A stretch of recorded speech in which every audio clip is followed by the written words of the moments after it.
get the scoop from Colorado. What are the Sabres getting in Bo and Byram? And does Casey Mittelstadt really fit in with the Avalanche? Chris Micieli from Locked On Avalanche joins the show here on Locked On Sabres. You're Locked On Sabres, your daily podcast on the Buffalo Sabres. Part of the Locked On Podcast Network, your team every day.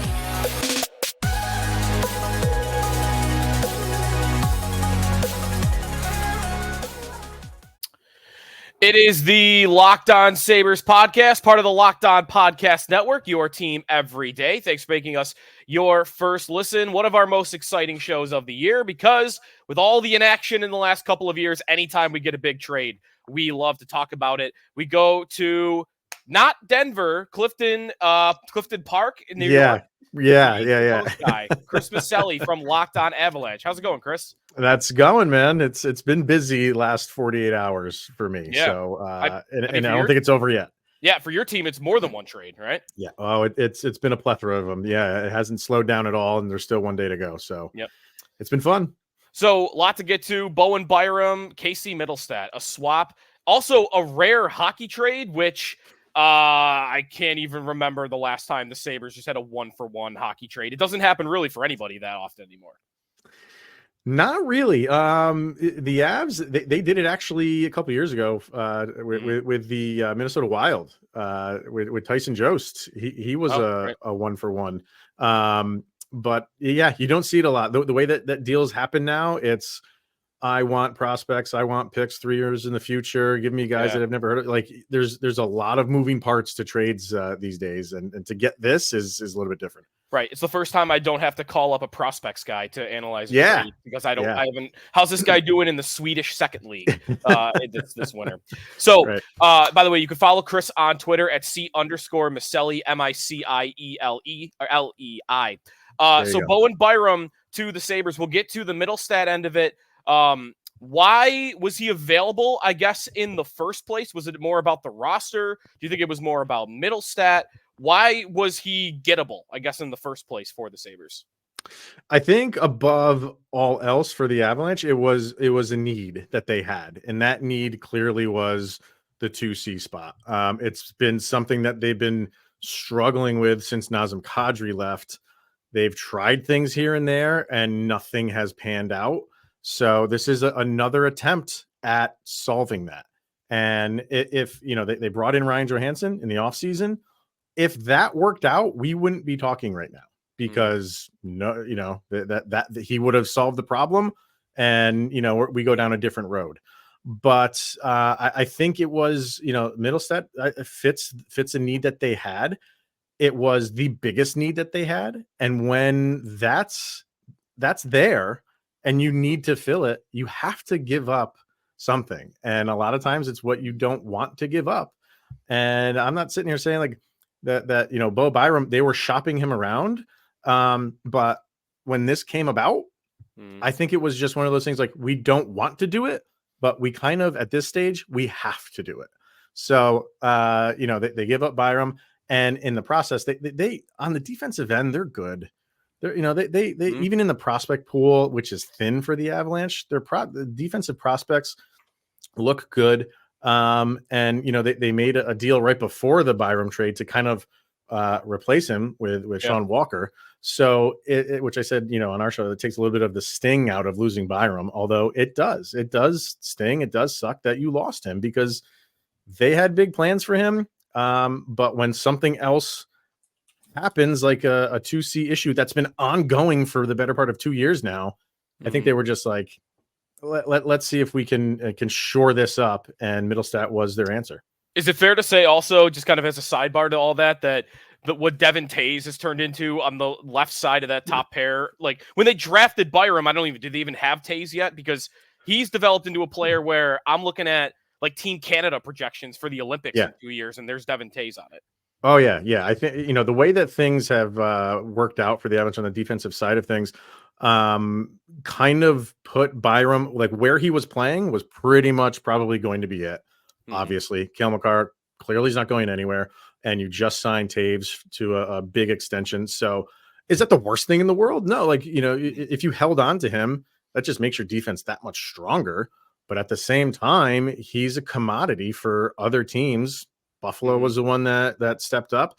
It was a mutual thing here. And I said in our show yesterday, like, I don't think anybody here is upset. Sure, the other upset that they had to let go of a guy that they drafted 4th overall. Sure. But, at some point, business comes into play here, right? And, even though you like guys and the fan base likes guys, that doesn't always win you championships. And I think for the Avalanche, what happened to them last year in the playoffs, going out in the first round to Seattle, I think they're staring that in the face again if they didn't at least figure out a 2C, hopefully, because it could have happened again. And it's a big position to fill, and it was glaring for them. So Byram's role in Colorado, I mean, he still ends up playing almost 20 minutes a night this year in what I've seen described pretty much everywhere as a down year for him. But what are the Sabres getting in terms of the style of player that they're getting? And also, I mean, given that he's the 4th overall pick and still only 22, is it still fair to consider Byram to have a lot of upside as a player? I think so. And Kyle, my co-host, and I, we talked about this on our most recent episode. It's funny how some Avalanche fans were kind of like giving up on Byram because he didn't have the best year early on. He was coming out of that. But the thing that we were talking about was I'm in the camp of like, yeah, he's 22 years old. And what you're getting out of him now is good. And he's only should, you would hope, progress. And look what they got in Casey Mittelstadt. It's kind of like the projection that he went on is what you want Byram to go on. So, I mean, you're getting a guy that, first of all, like just from a personality standpoint, he's got confidence. He just exudes confidence. He's got a lot of charisma. He's not this social media darling where I don't even know if he has Instagram and Twitter and all that stuff. He's never on there. So he's not a problem, and he doesn't post things that are questionable or anything like that. He's just a really good character guy. And then on the ice, skating ability, that's just insanity. Like he's so fast. He's so elusive. He's excellent at zone exits and transitions. He gives you all defensively. While he's a little bit undersized, he's not really that much of a liability in that regard. He's good defensively. There's a lot to like. I think the Avalanche fans are spoiled with the whole Cale Makar thing and expecting everybody to be like him. Sure. And you can't, right? So, and I say that in terms of the offensive ability. He's got it, but it didn't really show itself a lot for the years that he was with the Avalanche. You saw it in spurts, and you always were like, okay, that's when he's going to like really break out and give you a lot more offensively. For some reason, it just hasn't clicked on giving you points and assists and goals and stuff like that. It's there, and you'll see it. The ability is absolutely there, but he's really a complete player. He plays on their second unit power play. The Avs run a 3 defenseman second unit power play, believe it or not. Wow. It's different. 3 on the ice at the same time? 3 defensive unit power play for their second. I don't think I've ever seen that. Yeah. It's him, it's Taves, it's Sam Girard. And they've been doing it all year. So it's not just like an anomaly. And just I was gonna say, I mean, if you are gonna use 3 defensemen, all 3 of those guys are pretty darn good at moving the puck. So exactly. I guess they're capable. When it comes to, by the way, Makar, isn't Makar coming off a hat trick? Like it's not, no one's going to hold a candle to Cale Makar in the first place. With Byram, I mean, the upside is there. I love the sound of the player. I love those puck moving skilled defensemen, and the Sabres got another one here. We'll get back with Chris Micieli in a moment. We want to remind you here in the Locked On Sabres podcast, we're presented by Robinhood. Did you know that even if you have a 401k for retirement, you can still have an IRA? Robinhood has the only IRA that gives you a 3% boost on every dollar you contribute when you subscribe to Robinhood Gold. But get this, now through April 30th, Robinhood is even boosting every single dollar you transfer in from other retirement accounts with a 3% match. That's right, no cap on the 3% match. Robinhood Gold gets you the most for your retirement thanks to their IRA with a 3% match. This offer is good through April 30th. Get started at robinhood.com/boost. Subscription fees apply. And now some legal info. Claim as of Q1 2024, validated by Radius Global Market Research. Investing involves risk, including loss. Limitations apply to IRAs and 401ks. 3% match includes Robinhood Gold for 1 year from the date of first 3% match. Must keep Robinhood IRA for 5 years. The 3% match on transfers subject to specific terms and conditions. Robinhood IRA available to U.S. customers in good standing. Robinhood Financial LLC, member SIPC, is a registered broker-dealer. How much risk do you think is baked in for Byram when it comes to concussions? Is that even talked about anymore in Colorado, or is it a real thing? Because that was one of the first things that I remember seeing from Avalanche beat writers or who not, or whatever, when the trade was made. I'll say it's gone away a good amount. About a year or so ago, maybe a little bit more than that. There were questions on if he was even going to, like, was he going to be one of these kids that retires early because he just can't get over it? Nolan Patrick just did this, right? Yeah. And there was a moment in time where he had a couple concussions, and then he came back for, I think, like one game, and then he was out again.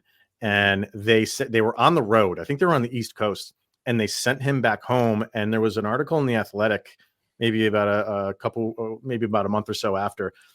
They basically sent him home and just said, stay there until you feel you are 110%. And he was out for a while.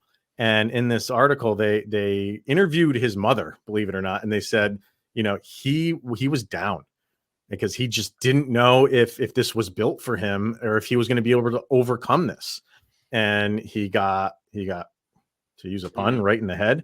And ever since then, it hasn't been an issue. So now, even just watching it, when he first came back from stuff like that, any hit he took, you were like, oh man, like, are we going to wake up tomorrow and there's going to be an announcement that Byram's out? Those thoughts and feelings have really gone away. So hopefully, for your sake and clearly for his sake, he's on the other side of all of that stuff. It's not as much of a problem now as it was a couple years ago. Yeah, well, that's good to hear. It's so unpredictable, right? Like, you just never know. It could derail guys' careers. On the other hand, like, Sidney Crosby had a bunch of concussions, and we thought that could derail his career. And now you forget that even happened. Exactly. So hopefully he can be one of those stories and overcome it. Last thing quickly on Byram. Left side versus right side. I'm one to think that a lot of that's overrated in the first place, but I know teams do, typically, take it into account. Dahlin is more natural actually to play on his offside on the right. I think that'll allow him to do this. But even with that being said, the Sabres have a lot of left shot defensemen.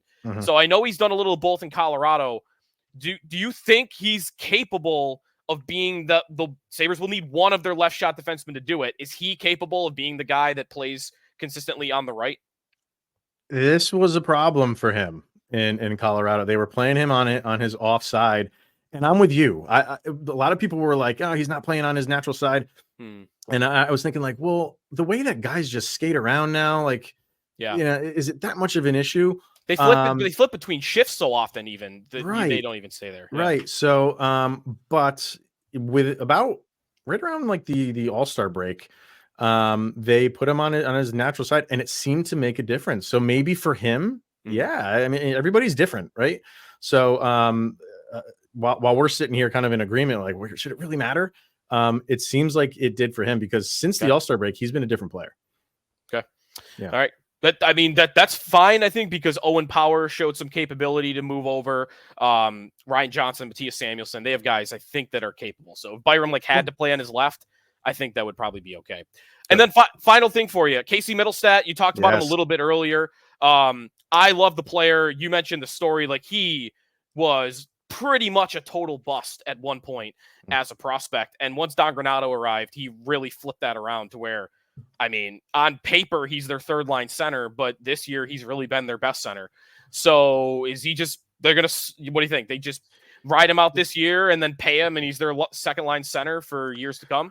I think that's the plan. They played last night against Detroit on TNT, and Chris McFarland, their GM, was in the wasn't in the booth. They were, like the studio, not in the studio, at the game, like during the game. Okay. So they were interviewing him, and he said it. He's like, we wanted to get somebody. This is such an Avalanche move too, to get someone that's an RFA.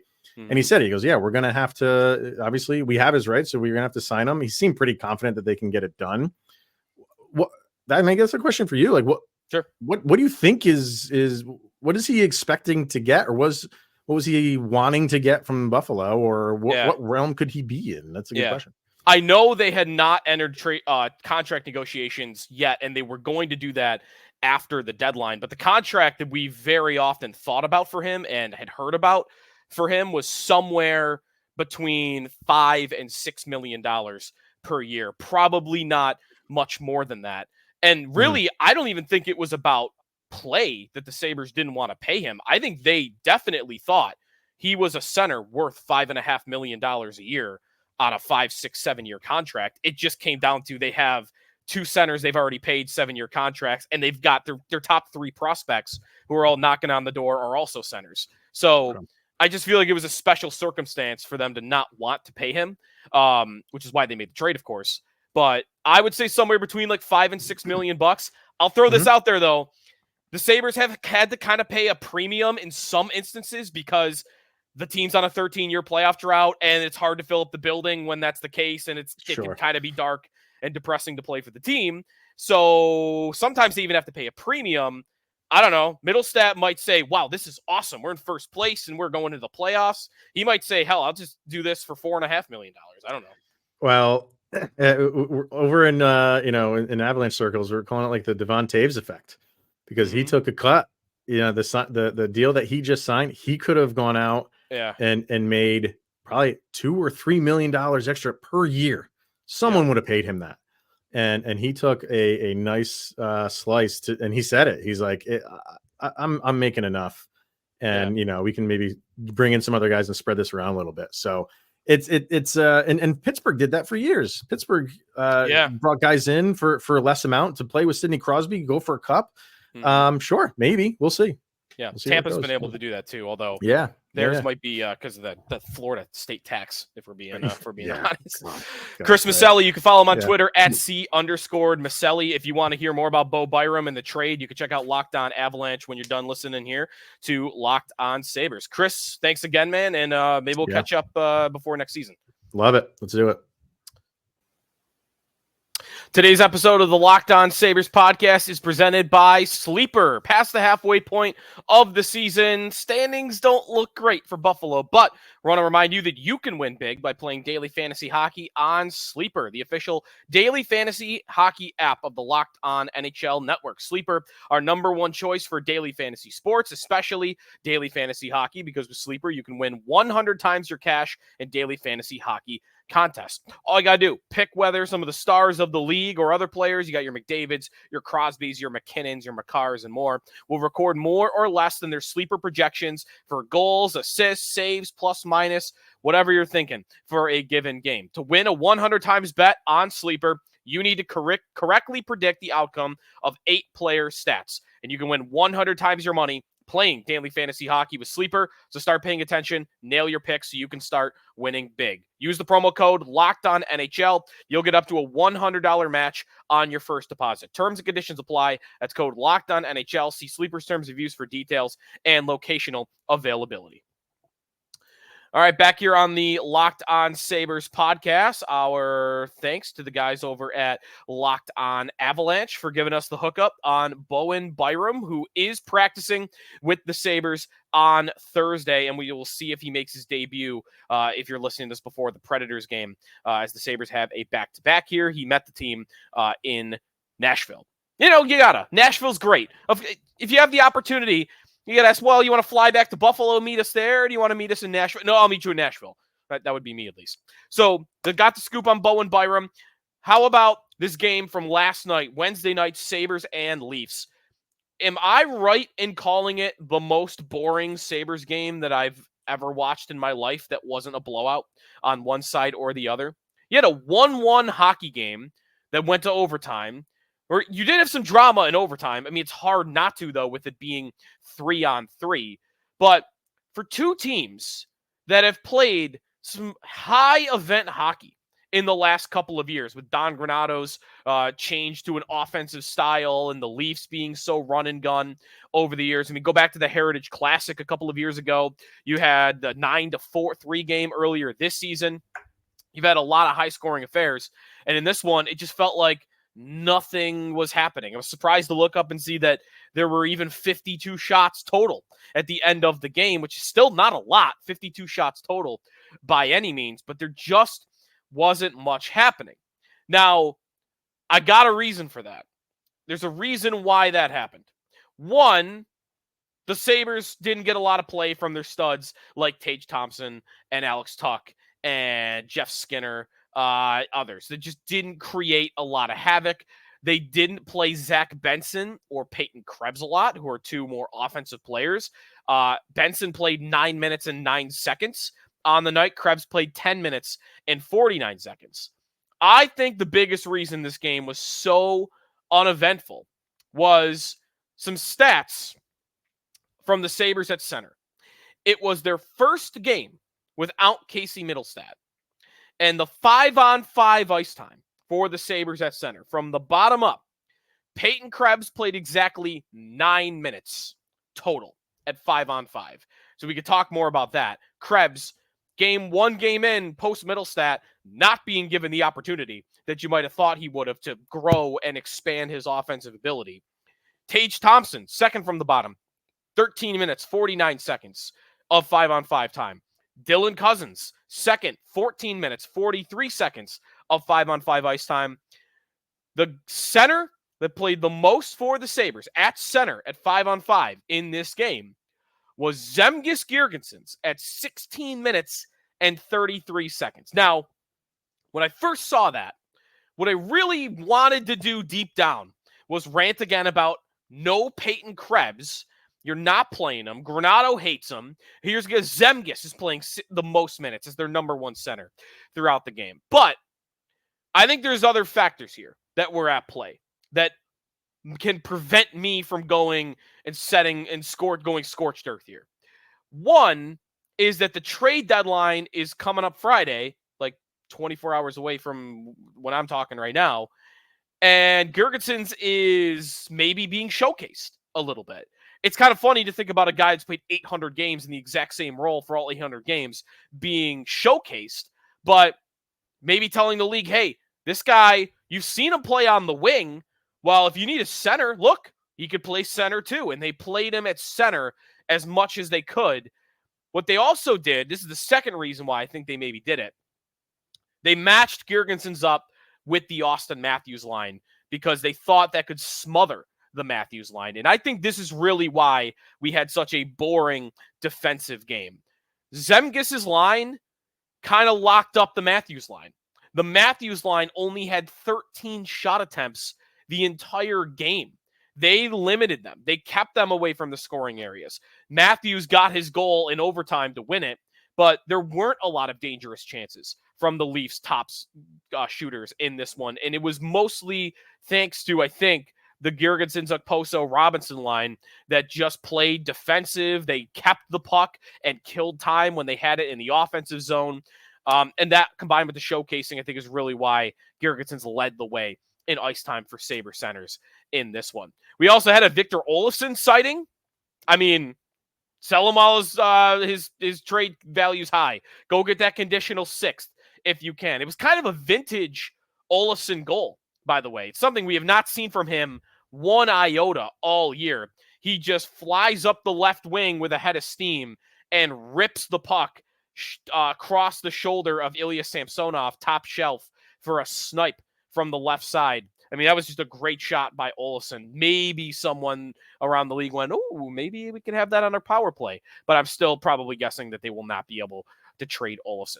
The last thing I want to say about this Sabres and Leafs game, that the Sabres didn't do a lot in this game, but neither did Toronto. Overtime sequence. Matthews scores his 54th of the season, league lead by a lot. Jeff Skinner had a really tough shift. When I first watched it, and I'm a self-proclaimed Jeff Skinner defender at all turns. I love Jeff Skinner. I think he has been misunderstood at times during his career. I don't know that that's really that controversial to take, but whatever. Skinner, on first sight on this shift, like, dude, what are you doing? What the laziest type of shift that you've maybe ever seen was the first reaction from me of you're just standing there doing nothing, and then there you are on the third goal, standing in no man's land, and Matthews scores the goal. What are you doing? I will say this, and I saw a lot of people, including fans on our text line, that said the exact same thing. I got into a back and forth with one texter. By the way, you can check us out, joinsubtext.com/LockedOnSabres. Text us back and forth if you want. One texter I got back and forth with about whether he was lazy on it. I think Skinner was more lost than he was lazy, which I guess doesn't matter at the end of it, because if you get the same result, who cares? You still end up at the guy shouldn't be on the ice in 3-on-3 overtime. That has been a little bit out there throughout Skinner's career. I remember back when Housley was the coach, and there was conversation about, why doesn't Jeff Skinner play 3-on-3? And it kind of came down to, well, he's not very good at it. It's not really his thing. And maybe this is a reason why. You saw a game like last night, 3-on-3, Sabres are stuck in their own end. He's not bad in the offensive zone in 3-on-3, but defensive end, he's just lost twice. Once where Cousins did it, and once where Dahlin did it. Skinner thought it was his job to go chase the guy with the puck when his teammate was already on the way there. He didn't recognize it, and by the time someone did, it was too late, and there was an open leaf for a pass. Twice Skinner got mixed up, and it, I think, resulted in him being completely frazzled and lost and not knowing where to go. And again, you could say that's better than he just mailed it in and didn't care. I might say that, but the result doesn't change, so who cares? If he shouldn't be out there in 3-on-3 overtime, then he shouldn't be out there on 3-on-3 overtime. So that's my takedown of what happened on that overtime sequence. The Sabres get a point, but we're at a point where, the standings are what they are, and 1 point on the road against Toronto and 0 against Winnipeg in 2 games where, let's be real, what did you want? You had a lead against the Jets with 10 minutes to go, and you were tied with the Leafs going into overtime. Give me 3 points. Give me some way or another. Whether you take Winnipeg to overtime and Tage Thompson scores on Samsonov on that shot in OT, or you take Winnipeg to overtime and lose, but you find a way to beat the Leafs, or the other way around, you beat the Jets, you hold on in regulation, you take over Toronto overtime, whatever. 3 out of 4. Here's how narrow the gap is. 3 out of 4, and they'd be 6 points out. It's almost sad to hear that, right? They're still 9 points out. And they pushed Winnipeg, or had they held on against Winnipeg, I should say, and got 2 points there, and took Toronto to overtime like they did, or won one of the 2, they'd be 6 points out of a playoff spot. And that starts to sound a little bit realistic, but 9 points, not so much. All right, Sabres and Predators, Thursday night. We'll talk about that game. We'll talk about, more so, the trade deadline. Friday is the trade deadline, a holiday on a hockey fan's calendar every year, despite the fact that it really doesn't have the same pop as it did once upon a time, because a lot of the trades are made now before the deadline. We already had Mittelstadt for Byram. We've had Tarasenko, Noah Hannafin. There's been a ton of deals even here on Thursday. So we'll see how busy a deadline we get Friday, because a lot of teams have already done their moves. We'll see, though. I think the Sabres are going to be busy because they've got some pending UFAs, Poso, Girgensons, and Eric Johnson. Enjoy Sabres Predators. Enjoy the trade deadline. If you are looking for your fix on other sports, be sure to check out Locked On Sports Today, the first ever national sports 24/7 streaming channel on YouTube, and it's now available on Amazon Fire TV and the free Fire TV channels app. Thanks for listening. We'll talk to you tomorrow here on the Locked On Sabres podcast, part of the Locked On Podcast Network, your team every day.